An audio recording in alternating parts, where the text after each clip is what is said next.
Hey ho, muy bienvenidos a nuestro podcast. Hoy estoy aquí con Manu. Hola. Estamos muy contentos de tener este primer podcast con un invitado. Tenemos una persona muy especial para nosotros, para la iglesia y para toda la familia. Entonces queremos presentar, hoy estamos aquí con el pastor Alcirio Cobus. Un gusto, pastor, tenerlo aquí y esperamos que esta conversación sea excelente. Un gusto para mí estar con ustedes y también con todos los que están nos viendo. Ah, ok, bueno, hoy tenemos varias preguntas para el pastor. Yo con Manu y yo preparamos una lista de preguntas, pero no te asustes, pastor. Son preguntas que los jóvenes y nosotros como casa y como iglesia queremos conocerte y dar a conocer también a los jóvenes que nos ven y creo que va a ser divertido. Amén. Bueno, entonces nuestra primera pregunta y lo más interesante que hemos buscado preguntarte es ¿cómo empezó tu llamado? ¿Dónde vino el ser pastor? ¿De dónde salió? Comenzó todo, yo creo que comenzó cuando era niño todavía. Ni era cristiano, nada. Y me recuerdo que en la escuela muchas veces teníamos que describir qué nos gustaríamos ser en el futuro.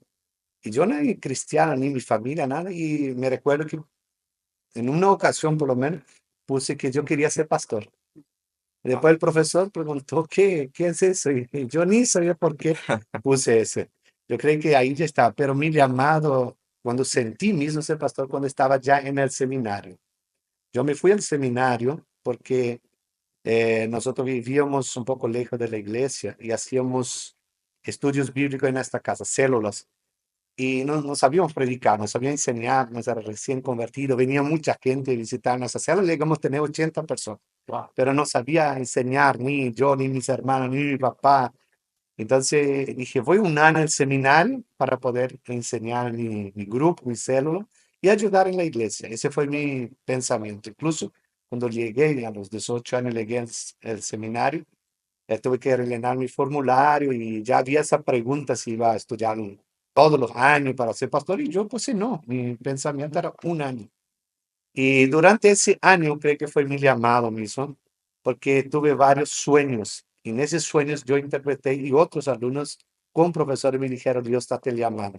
Por ejemplo, yo soñaba que estaba frente a mucha gente en un altar y eran multitudes incontables y yo tenía que predicar, pero yo me sentía sin ropa casi, a veces de short y una camisita y yo buscaba ropa y quería, ya era la hora, no encontraba mi ropa para poner y de repente me despertaba en un desespero.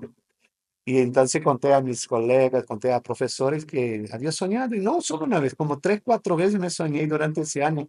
Y ellos decían, ese es tu llamado. Esa sin ropa significa que no estás preparado. Tienes que te preparar. Y las multitudes son multitudes que Dios, tú vas a ministrar, tú vas a pastorear, ministrar, y, y vos no estás preparado por eso, significa que es tu llamado. Entonces yo agarré eso y dije, bueno, entonces voy a orar por eso. Y durante aquel año estaba orando por eso para ver si seguía o no. Llegó el final del año, me vine a mi casa, casi mis padres, y el pastor Wilson, de Marechal Rondón, que es mi pastor, él me invitó a predicar. Entonces fue la primera vez que prediqué y sé que Dios me dio un mensaje impresionante. Después que terminó, varias personas me dijeron, tú tienes llamado. Y eso como me confirmó. Y yo dije, voy por lo menos más un año y ahí ya no volví más. Era lo que Dios quería. Wow, qué impresionante. Y ahí, en ese momento, ¿dónde entra la pastora Marisa? La pastora Maricia entró en el tercer año, cuando estaba en seminario, volviendo del tercer año para mi casa. Al final del año, Pastor Wilson de Marechal Rondón fue a hacer culto en Catuete. Y Pastora Maricia vivía en Catuete. Entonces fui junto con el Pastor Wilson a hacer culto allá. Y ahí, haciendo el culto, antes del culto, en la pequeña iglesia que había ahí, nosotros nos encontramos en el altar y comenzamos a hablar. Y ella dijo, vos eres seminarista, yo me voy próximo año al seminario. Y ella se iba en aquel otro año al seminario, yo estaba al tercer año y iba al cuarto y ella iba a entrar. Y en aquella noche hablamos bastante ahí en el altar mismo, sobre seminario, llamado. Ella contó su historia, de su familia. y yo contando de mi historia y también del seminario. Y nos animamos uno al otro para que se vaya, que estudiamos. Ahí fue el primer momento que nos encontramos y parece que sentimos algo así, por lo menos cuando no dije nada, pero era alegría pura. Wow, qué bueno. Bueno, y digamos que para un joven que está en duda sobre su llamado, ¿qué él tiene que entender de Dios para que él pueda empezar a accionar en su llamado? Pongámosle un ejemplo. Tengo un llamado a ser evangelista. ¿Cómo yo puedo tener la conciencia o saber de facto qué es eso lo que tengo que hacer? ¿Qué fue algo, una cosa muy marcante? Usted nos mencionó el sueño, pero fue la palabra de la gente que te venía y te confirmaba, o qué fue algo marcante. Daqueles sueños míos, justamente una alumna estaba terminando su seminario, era el cuarto año de ella como pastora, y cuando conté en una mañana un desayuno, ella justamente dijo, ella miró y cuando conté el sueño dijo, ese es tu llamado. Y ella dio la interpretación. Ah, Ella dijo, eso significa. ¿Eh? Entonces, yo en aquel momento supe que era la interpretación. Cuando ella dio la interpretación, yo estaba seguro que era la interpretación. Me dio paz eso. Y esa cuestión de que ¿cómo voy a saber mi llamado? Yo pienso que nosotros naturalmente vamos a tener una tendencia, vamos a querer, por ejemplo, evangelizar, vamos a evangelizar, solo no sabemos, vamos a querer predicar y no sabemos, nos falta. Y eso está, para cada persona es diferente su llamado, ¿no? Pero eso es una tendencia y la persona va a sentir ese deseo profundo realmente de hacer eso. No veo otra cosa prácticamente a no ser eso. wow. Y creo que así también por los ministerios siempre hay una facilidad. Por ejemplo, los evangelistas, una facilidad en conversar con los demás. Un pastor ese cuidado, la preocupación con las personas. Y así cada uno de los ministerios ya tiene algo adentro de sí que le lleva a ese ministerio. Exactamente, eso ya está dentro de sí. Eso ya está, vos sentí ganas si es evangelista, ganas de compartir con todos. Ya. Y si es predicar, vos ya sientes que quería predicar, predicas y no te sale bien, sientes que necesita preparación y todo eso. ¿verdad? Entonces, ya es una tendencia, como vos dijiste. Wow. Bueno, tenemos muchas preguntas, pero ahora yo voy a tirarle una que Manu haga una pregunta, a ver si ella tiene algo preparado. Cualquier pregunta que preparaste, hermano, tírala al pastor. No, yo quiero saber cómo fue tu encuentro con Jesús. Cuando le conociste, cómo empezó tu caminata. Mi encuentro con Jesús realmente yo considero eso como todo. Para mi vida, si yo me quiero responder qué es lo más importante, mi encuentro con Jesús, porque éramos una familia religiosa, pero muy alejada de Dios, con muchos problemas, mucha pelea. Mi padre era una persona muy violenta y tomaba mucho bebida alcohólica. Entonces era mucha confusión entre nosotros hermanos, somos 6 hermanos y no teníamos nada de Dios. Teníamos las Biblias por ahí guardadas en un cajón, pero se iba a la iglesia una vez por mes, a veces cada 3 meses una vez, pero era muy poco las cosas de Dios. Entonces, yo estaba bien en el mundo, tenía desde 6 años, tenía mis grupos de jugar fútbol, grupos incluso que íbamos a robábamos, también íbamos las fiestas y ese era mi grupo. Y uno de esos muchachos de vez en cuando se iba al encuentro de los jóvenes de la Iglesia de Dios ahí en Marechal Rondón. Y él me invitaba de vez en cuando. Decía que había muchas chicas y que era un lugar lindo, que nos recibe bien y que y yo nunca di importancia. Y un día de esas chicas nosotros nos encontramos y me invitó. Él me invitó. Parece que no quería un encuentro de jóvenes. Ahí siendo porque era chica, no era muchacho. Y yo como desde hace años me sentí importante y ser invitado, ¿verdad? Me sentí muy importante y me fui más, eran chicas bien lindas. Y después me fui ahí. Cuando llegué ahí realmente me recibieron tan bien. Yo en ningún lugar en el mundo me había recibido tan bien como él. Todos venían a hablar conmigo, saludaban, me ponían al lado, me preguntaban. Yo me sentí casi en el cielo en aquel día. Ah, A pesar de que el mensaje que el pastor predicó no entendí casi nada. El pastor predicaba, ahí comencé cada sábado en una reunión de jóvenes. Casi un año yo participé, hablaba de aceptar a Jesús, recibir a Jesús, pero yo no entendía. Yo pensaba que era cambiar de religión, porque tan religioso que era, pensaba que era cambiar de religión. Incluso yo quería explicar eso un día para mi hermano. Mi hermano preguntó, ¿qué es eso de aceptar a Jesús? Y yo le dije que a cambiar de iglesia. Eso. Y él dijo que no. Y él me explicó más o menos correcto. Él ya entendió mejor. Y cuando él me explicó, entonces comencé a entender eso. Que eso no es una religión, no es cambiar de religión. ¿Verdad? Es dejar, es recibir a Jesús. ¿Verdad? Como la palabra de Dios dice, el que tiene el Hijo, tiene la vida. El que no tiene el Hijo, no tiene la vida. Entonces necesita tener el Hijo de Dios. Y como dice en Juan 1:12, que todos los que creen y los que reciben, necesitaría recibir a Jesús para ser un hijo de Dios. Como ese vaso, ¿verdad? Si yo lo recibo, es mío. ¿Verdad? Y si no recibo, él puede estar ahí, puedo conocerlo, pero mientras no recibo, no es mío. Solo puedo tener conocimiento de él. ya. Entonces necesitaba recibir a Jesús. Y entonces ahí comencé a ir en la tía de Juan y pensar, ¿cuál es el día que voy a recibir? Y fue en un sábado que yo estaba seguro, antes del culto de jóvenes, que yo iba a recibir a Jesús. Yo jugué pelota en aquella tarde, jugamos, sé que caí, me golpeé todo, mi pierna salió todo el cuero aquí de mi rodilla, pero yo estaba feliz porque yo sabía que iba a recibir a Jesús. Y vivimos 3,5 kilómetros de la iglesia. Vimos a pie. Y era un camino oscuro, camino de chacra, y una parte de la ciudad. Y yo ahí fui camino, todo así golpeado, todo, pero feliz porque sabía que iba a recibir a Jesús. En aquella noche el pastor predicó, no sé qué predicó. Al final él dijo, ¿quién quería aceptar a Jesús? Era para levantar su mano. No conseguí levantar mi mano. Todos cerraron los ojos y no conseguí levantar mi mano. Entonces el pastor dice, yo sé que hay gente que quiere recibir. Ya terminó el culto, todos pueden salir, pero si hay alguien que quiere aceptar, que se levanta ahora y venga a sentarse conmigo. Él estaba sentado en una banca. Entonces me levanté y me fui y senté al lado de él. Y él me preguntó, ¿quién que eres? Y yo dije, yo quiero recibir a Jesús. Yo me recuerdo que él habló entre varios textos, me recuerdo tres textos, pero uno bien, de primera de Juan 1:7, donde él dice que si confesamos nuestros pecados, él es fiel y justo para perdonar y limpiarnos de toda maldad. Y había una puerta de la iglesia, él dice, ahora cuando vas a salir, tú vas a salir ya sin ningún pecado, que ahora estás confesando a Jesús. Entonces nos arrodillamos y repetí una oración. Sé que él oraba y yo repetí. Pero el momento que él oró, yo entré en las nubes en mi espíritu.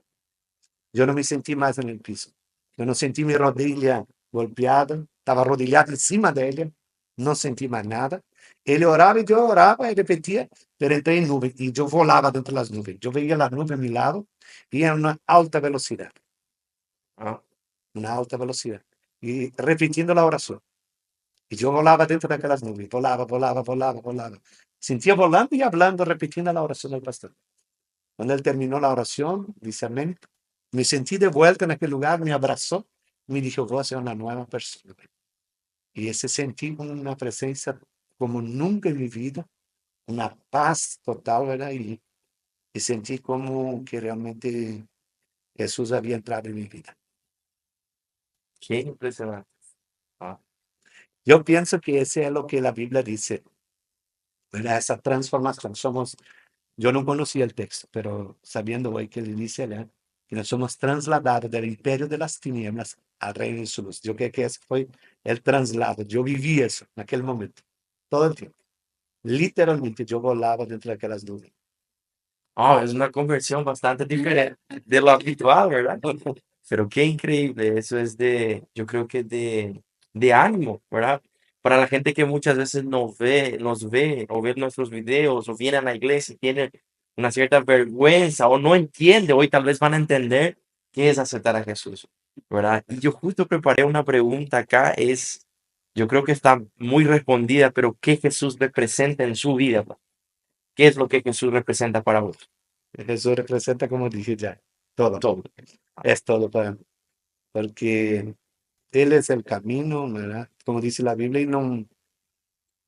y Él es todo, Él es el creador, el sustentador, y cuando partimos de aquí, terminó todo acá igual, por eso Él es todo para mí.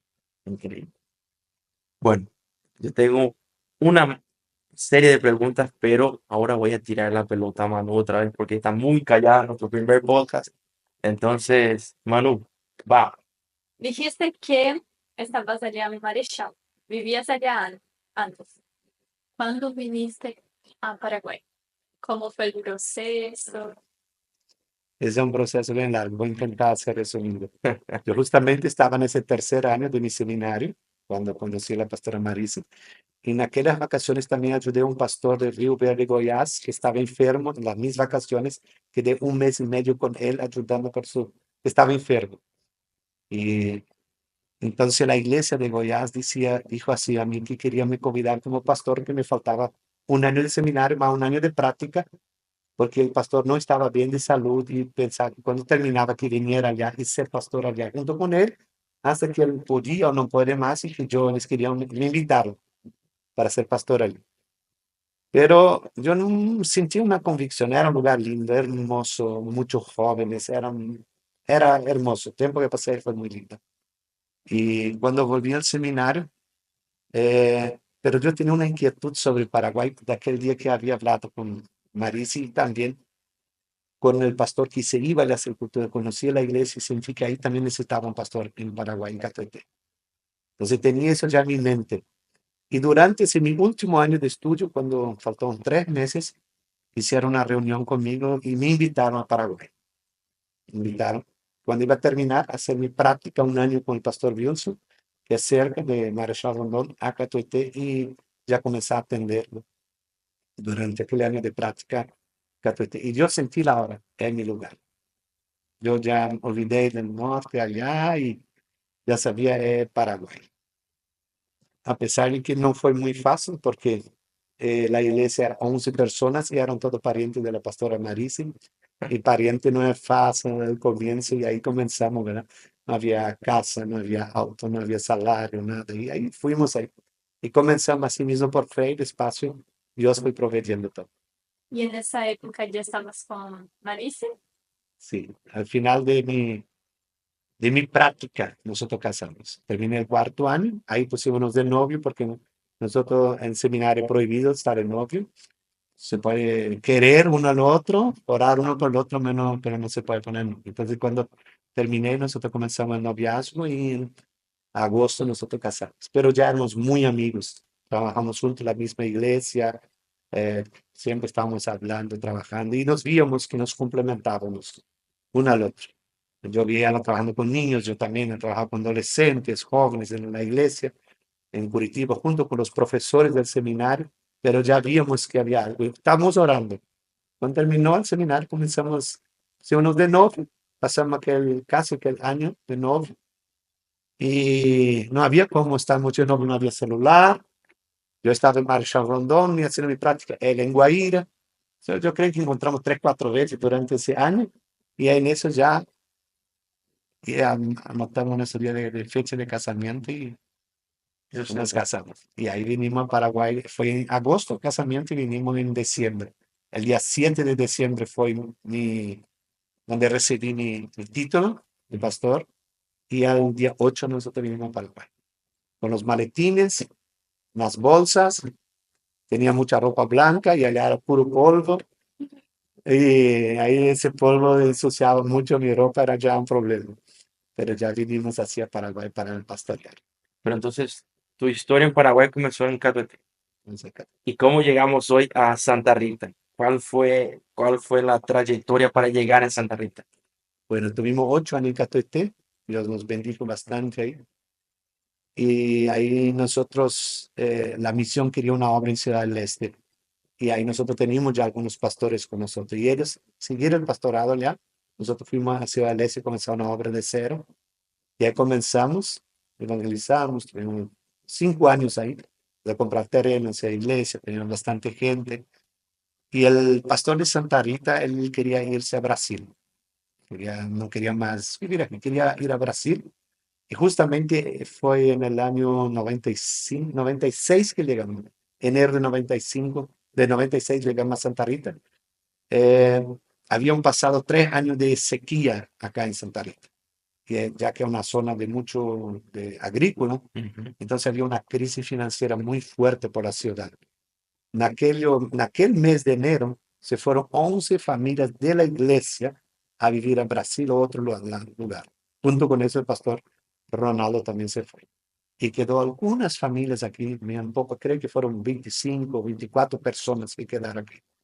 Entonces nosotros vinimos a Santa Rita. ¿Por qué? Porque el pastor se fue y había ya nosotros teníamos un pastor en Ciudad del Este con nosotros. Entonces él quedó en su lugar y también la misión de los pastores pidió para nosotros venir a Santa Rita. A pesar de que no sentíamos, no queríamos, nosotros queríamos quedar en Ciudad del Este más unos 2, 3 años y volver a Brasil también. Eran nuestras ideas naturales. Pero nosotros oramos entonces, porque querían que nosotros viniera a Santa Rita. Y oramos, ayunamos 3 días, no sentíamos nada. Lo único que sentimos era, si la misión, que era un grupo de pastores de 12 o 15 pastores, nos dijera, no, lugar de usted es Santa Rita, nosotros vamos a venir. Y si él les dice, no, usted tiene que elegir, nosotros decíamos no, porque así parece que no. Y todos los pastores dijeron, usted tiene que venir a Santa Rita. Entonces nosotros, bueno, si ustedes ven eso, nosotros aceptamos y vamos a venir. Y ahí venimos así. ¿Cuánto tiempo ahora en Santa Rita? ¿Cuántos años ya se cumplen? Eso fue en 96, son 18 años. 18 años que estoy en Santa Rita. Wow.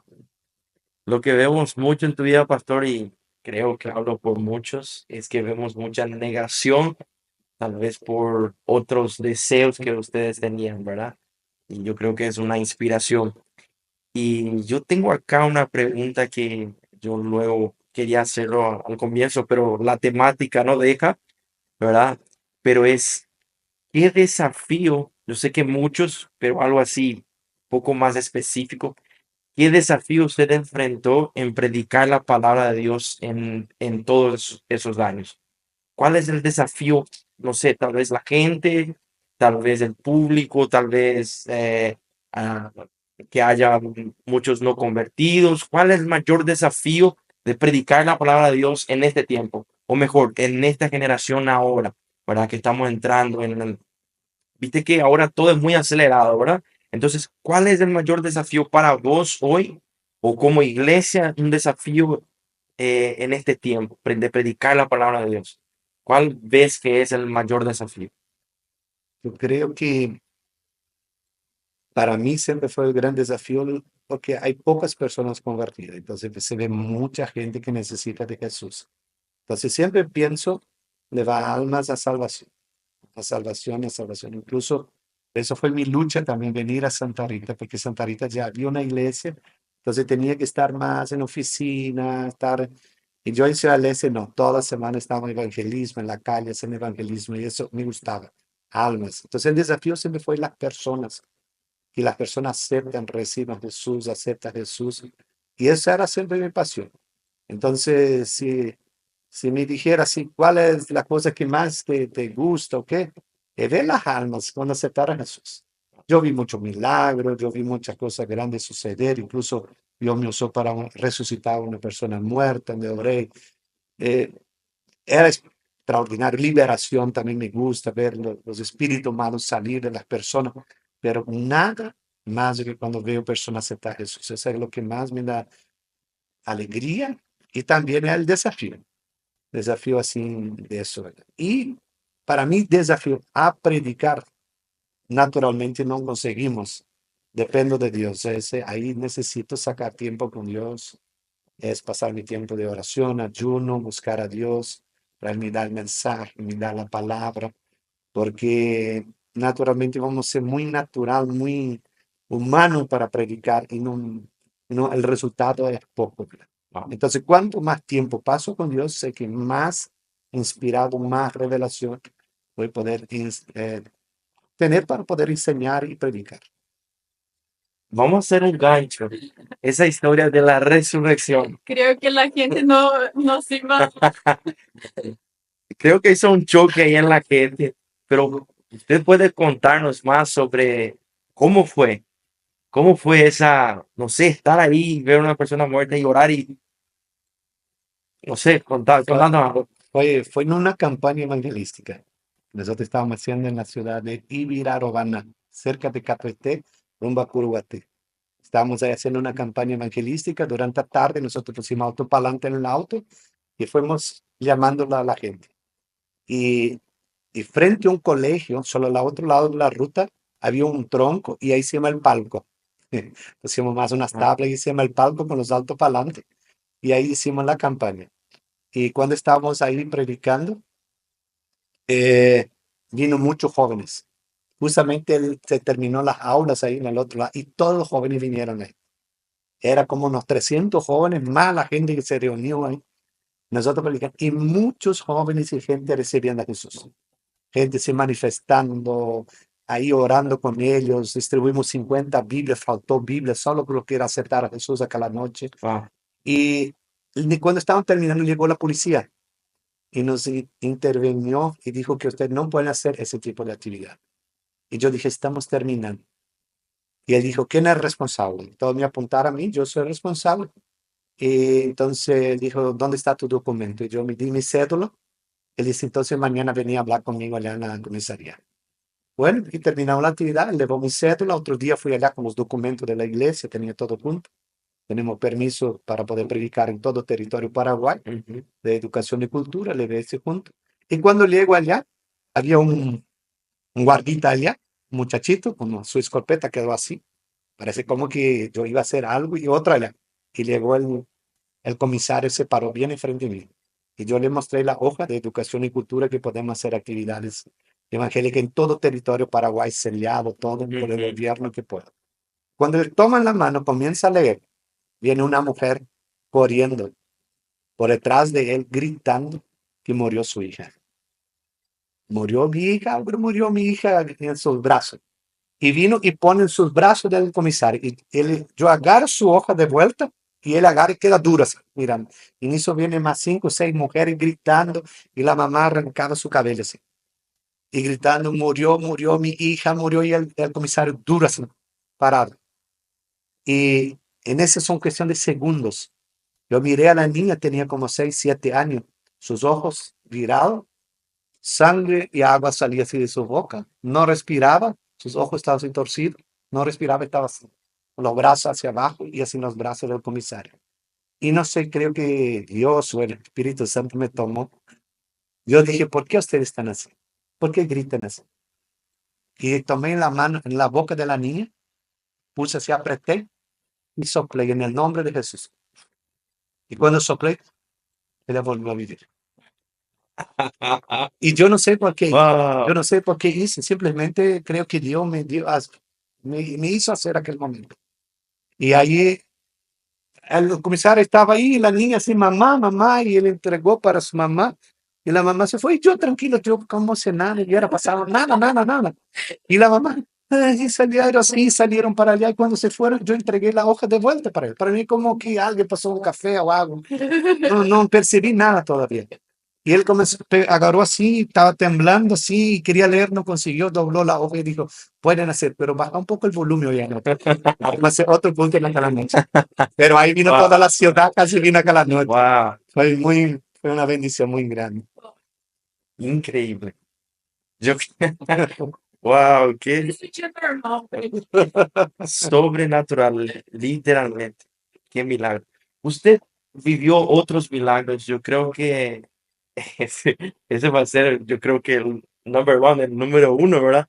Pero algún otro milagro, algo que puedan contar. Muchos, muchos milagros, liberaciones tremendas, más un milagro también que me llamó mucho la atención fue de aquí de un señor de Santa Rita. Él estaba, él estaba con un cáncer desengañado en su garganta. Sus hijos vienen aquí a la iglesia y estaba con 40, 45 kilos, hace unos 4 o 5 años atrás. Y estaba muriendo, estaba en una pieza separada, no comía nada, solo ahí, algo, agua, un poco así, mojaban su labio y se cara ahí, morir en casa, porque los médicos dijeron, va a morir en casa, no hay más caso. Está todo comido, todo su garganta, su estómago, todo. Y Entonces los hijos me llamaron, fuimos ahí. Cuando llegué y miré, el olor era muy fuerte, no soporté, abría la ventana, el olor, él cuspía sangre, ahí había una palangana con arena y siempre tampaba eso con arena, después levaban esas pelotas así de sangre, tipo podrido, negro así.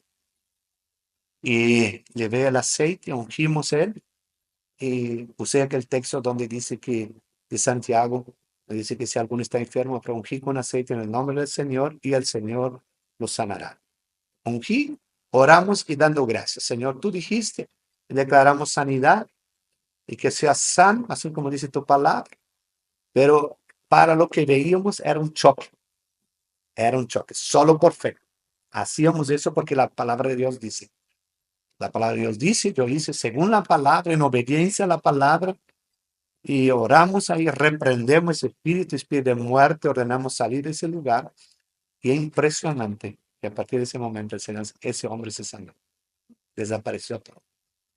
Ese fue un milagro así que me recuerda ahora, así que veo que era muy fuerte, Ujú. era así muy cercano. Y eso es algo que me, que me hizo recordar ese momento. Ah, bueno, tengo una pregunta más y yo creo que muchos se preguntan eso hoy. Yo creo que los jóvenes y también los adultos, ¿verdad? Pero, ah, ¿cómo permanecer en el Señor en este tiempo? ¿Verdad? Yo sé que a veces parece una pregunta muy simple, pero parece difícil. Un nuevo que entra en la fe, tal vez él sienta que es difícil permanecer porque es ir en contra a muchas cosas, pero ¿qué usted hizo para permanecer en el Señor? Porque su trayectoria es muy larga y es impresionante, ¿verdad? Así un paréntesis, yo le conozco desde muy pequeño y es impresionante lo que Dios ha hecho en su ministerio en tantos años, ¿verdad? Y antes de conocerlo, ahora escuchando otra vez algunas historias y historias nuevas, ¿verdad? Pero yo creo que es la pregunta de muchos jóvenes, porque parece difícil, pero usted que tiene ese tiempo con el Señor, ese tiempo de iglesia, ¿qué indica o cómo permanecer firmes en el Señor? ¿Qué fue lo que le hizo permanecer firme? Yo creo que ya comenzó con mi conversión, porque mi conversión fue sobrenatural, como les conté antes. Y yo no quería recibir así rápido. Yo tardé un año prácticamente para aceptar. Entonces, cuando acepté a Jesús, yo estaba convencido. Yo conociendo el mundo, que vivía en el mundo, con mis grupos y todo lo que estaba, si sigo ese camino, ¿dónde voy a terminar en 10, 15, 20 o cuando termine mi vida? ¿Verdad? Y si busca a Dios, ¿dónde me voy? ¿Verdad? Dios me va a guiar y va a me usar y voy a poder ser una bendición o tener una familia. Entonces, todo eso ya estaba en juego para yo quedar. Yo estaba seguro. Era una conversión. Realmente el arrepentimiento es cuando vos ya no querés más aquello. Yo no quería más. Yo ya no quería más. Porque yo todo que he vivido con mi familia, con mis padres que peleaban, mi papá quería salir de casa. Yo veía mucha tristeza. Mi tío borracho, mi tío mató a su hijo con tractor borracho. Entonces, toda esa historia, hasta los 16 años, era así una historia fatal, fatalista. Entonces, yo cuando conocí a Dios, viendo a esos jóvenes, viendo la iglesia alegre, feliz, y yo solo decía, ¿por qué mi familia no es igual a esa familia? Yo decía eso. Siempre decía antes de me convertir, ¿por qué mi familia no es igual a esas familias de la iglesia? Solo eso decía. Entonces, cuando me convertí, eso ya fue así una decisión muy fuerte. A pesar que me fui una vez casi me fui al mundo porque vivíamos lejos de la iglesia en el norte de Brasil.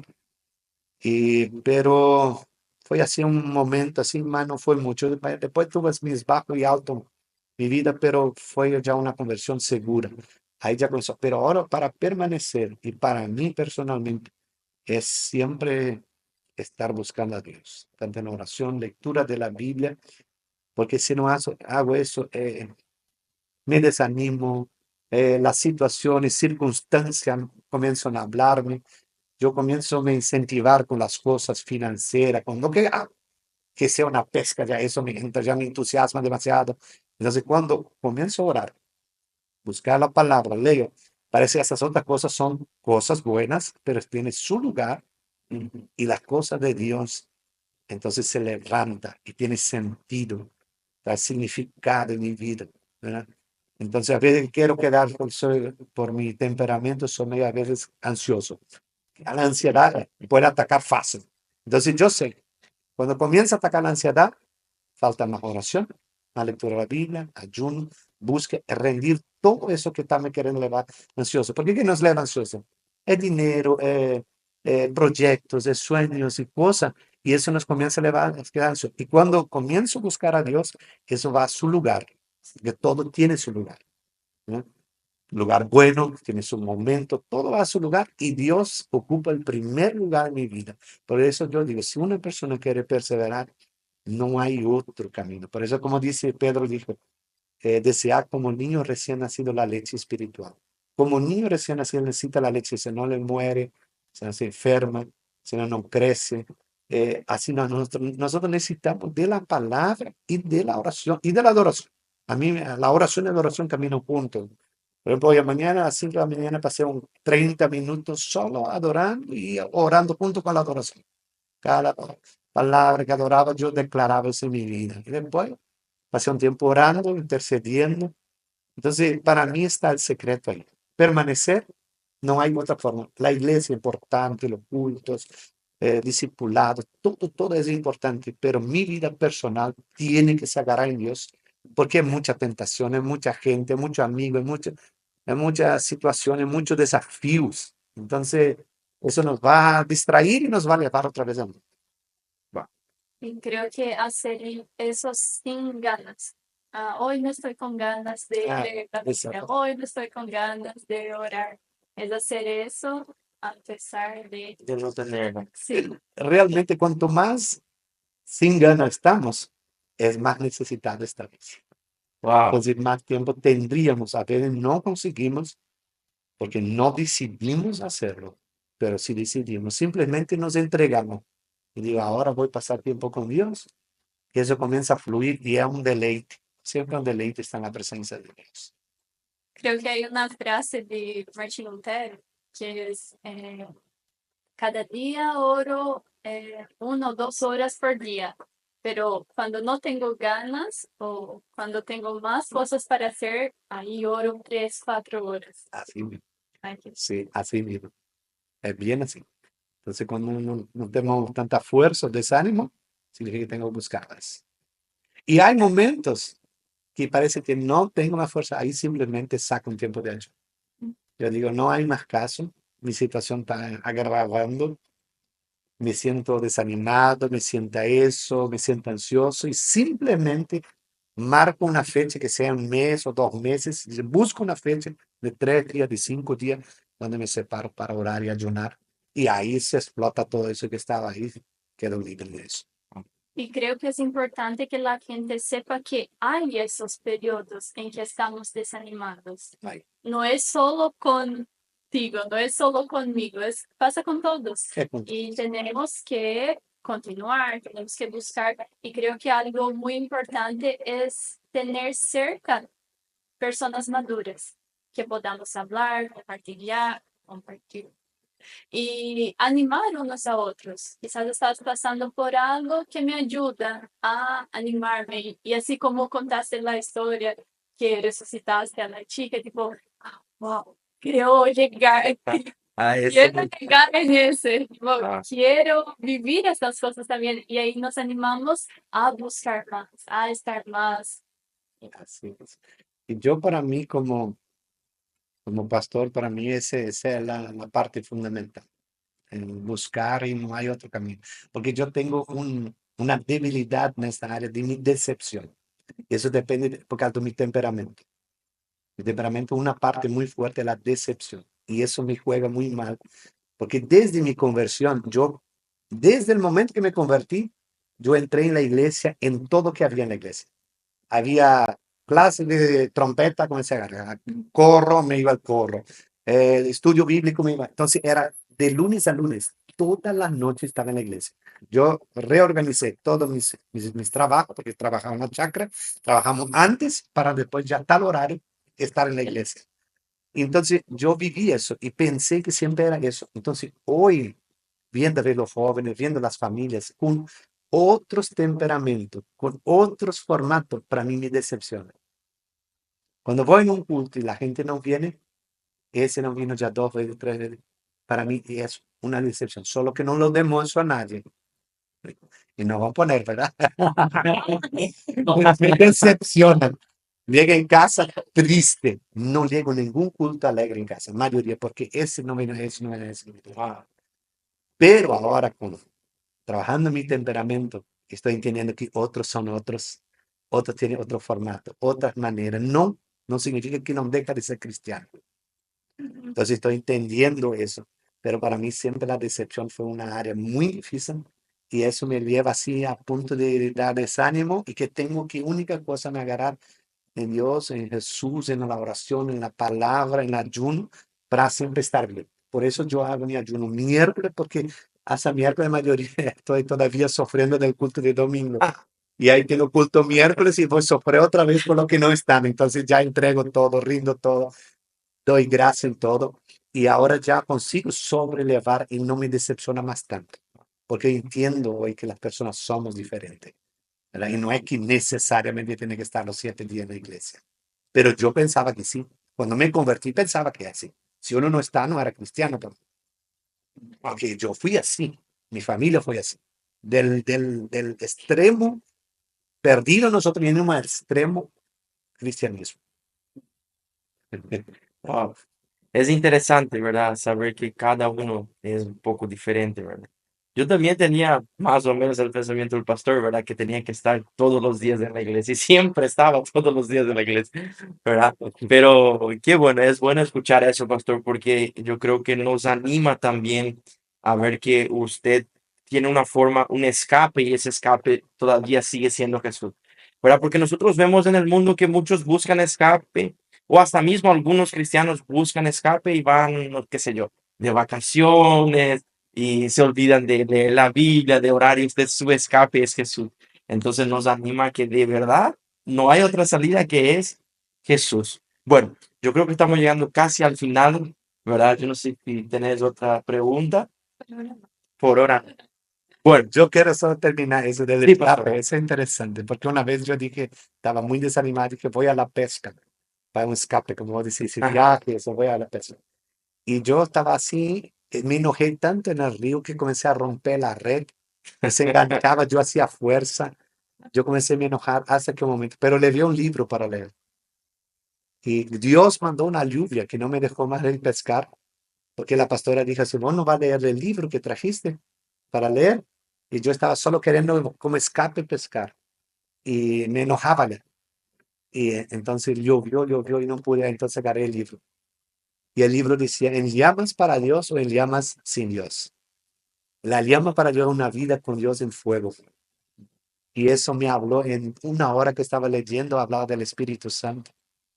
Yo fui, me senté, había un tronco, me bajé y paró la lluvia, me senté y solo pedí perdón a Dios una hora. De todo lo que estaba decepcionado y viviendo y diciendo, yo creo en tu palabra, me perdona, yo creo en eso. Y todo lo que estaba me decepcionando, yo hablé a Dios y pidiendo perdón. Porque si Él es Dios, Él está con nosotros. Si Él es Dios, va a suplir. Si Él es Dios, Él tiene control. Y aquel día me liberé de una forma en una hora, ¿no? Entonces, a ver, buscando escape. Pero no A es. mí no funciona el escape. Wow. Qué bueno, pastor. Yo quiero agradecerte por haber venido y aceptado el desafío de estar con nosotros. Esperamos en otras oportunidades, otras conversaciones. ¿Verdad? Claro. Entonces, tenemos muchas preguntas, ¿verdad? Pero muchas gracias por compartir un poquito de tu vida, un poquito de tu pasaje aquí por todo este tiempo, ¿verdad? Que desde que conociste a Jesús hasta ahora. Muchos somos frutos de eso, ¿verdad? Otros ahora empezaron a ser frutos y estamos muy contentos como jóvenes, como Ministerio de Jóvenes que esté aquí con nosotros hoy. Y te agradecemos y te esperamos unos próximos. Amén. Amén. También agradezco por la invitación y por poder compartir. Tengo mucha historia. Bueno, entonces tenemos muchos podcasts. Ay, tengo historia. Aquí, esos días recordé tremendo. Ese fue, sí, se han grabado, se han grabado, nada igual. Fue una tarde Sí, Padre, wow. fue una historia impresionante porque como estábamos en Catoité como pastores, había poca gente en la iglesia, éramos 11 personas. Y entonces una familia del interior nos invitó a hacer culto en una escuela, porque escuchaba un programa del pastor Wilson en la radio y él buscaron a él y él dijo, no, en Paraguay hay una iglesia en Catoité, buscan a los pastores de allá. Y ahí vinieron a buscar a nosotros y nosotros fuimos.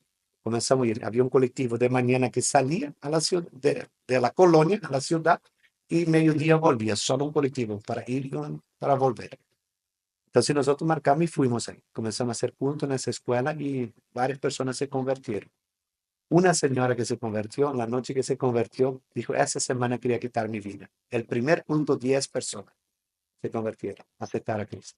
Y él dice, esa semana quería quitar mi vida, porque su marido le acusaba que tenía otra y cosas así. Y él le dice, agarré la escopeta, puse en mi boca el caño y, y armé y puse mi dedo en mi pie y disparé, pero no salió el tiro. Y guardé. Y después de un día, mi hijo agarró la escopeta y ese cartucho que estaba dentro disparó en un gallo y mató el gallo. Y comimos, quería matar un gallo para comer. Y él decía, hoy anoche la recibió a Cristo. Y yo dije en aquella noche, ¿cómo vale la pena? Pero lo que quiero contar es un poco que ahí, una chica que se convirtió ahí, ella entró en un desafío que había en Paraguay de la memorización bíblica. ¿Quién iba a memorizar más Biblia, más versículos? Había un concurso en todo Paraguay. Ujú. Y ella comenzó a estudiar día y noche. Levantaba madrugada y estudiaba. Era adolescente. Y estudió. Y ella fue y ganó Canendeyú. Fue la competición en Canendeyú, ganó. Y era competición nacional en Asunción. Entonces ella se fue a Asunción y competió allá. Y ella quedó campeón nacional de memorización bíblica. Por ejemplo, ella sabía Timoteo todo completo, el Evangelio, así sabía un montón. Y él les preguntaba frente a las personas, ahí con micrófono, y ella tenía que responder. Y fue entonces que cuando ella ganó, el premio de ella era 1 millón de guaraní. Y para ella, para la familia de ella, era una fortuna en aquel entonces. Y él usó para estudiar ese su dinero. Pero el pastor de ella tenía que ir allá a buscar un trofeo. Y cuando me fui allá en Asunción, era una fiesta enorme. Yo nunca vi de Asunción, era pastor joven. Ella se fue otras personas juntos, fuimos, nunca yo fui a Asunción. Y se juntó, creo, unas 5.000 personas en aquel día, porque era un festival y también había esa parte de la memorización bíblica y el trofeo, todo eso que estaba. Y cuando llamaron, la nena se fue allá, buscó el cheque grande, mostró, ¿verdad? Y de dónde era, de Catoité. Ahora su pastor, venga acá. Impresionante. Lo que quería contar es eso. Y cuando caminé sobre la tarimba, era una tarimba como aquella de Marcos Witt, que es Ujú. larga en medio del pueblo y enfrente grande. Y cuando iba la gente, las multitudes gritando y cantando y todo, yo sentí que estaba entrando en el cielo. Dios me dio una visión. Que el día que voy a entrar en el cielo, los millones de ángeles van a estar ahí, cantando, aplaudiendo. Y fui a buscar el trofeo. Y cuando agarré ese trofeo, levanté, ahí el Espíritu Santo me dijo, todo tu esfuerzo para ir a aquel lugar, allá en aquella colonia, un colectivo por día, muchas veces sobre un camión, porque el colectivo no iba, sobre un camión, sobre camioneta, a pata. Felipe ya nació con bolsas, él cargando de esos 8 kilómetros, hace consiguió un otro auto, una carona y así. El Espíritu Santo me dijo, ese es tu premio, porque fuiste allá a predicar, ¿no? Fuiste allá a predicar. Y yo sentí en aquel momento, encima de aquella tarima, como que si, es una pequeña visión en el momento, flash, como entrar en el cielo, que así va a ser en el cielo. Los ángeles cantando y vamos a recibir la corona de vida eterna. Wow. Entonces yo sentí algo tan especial en aquel día como nunca en mi vida y fue una visión que Dios me dio. Gracias, pastor. Estamos con 50 minutos. Gracias por quedar con nosotros. Espero que este video sea de bendición para tu vida y nos vemos en el próximo. Bendiciones. Bendiciones.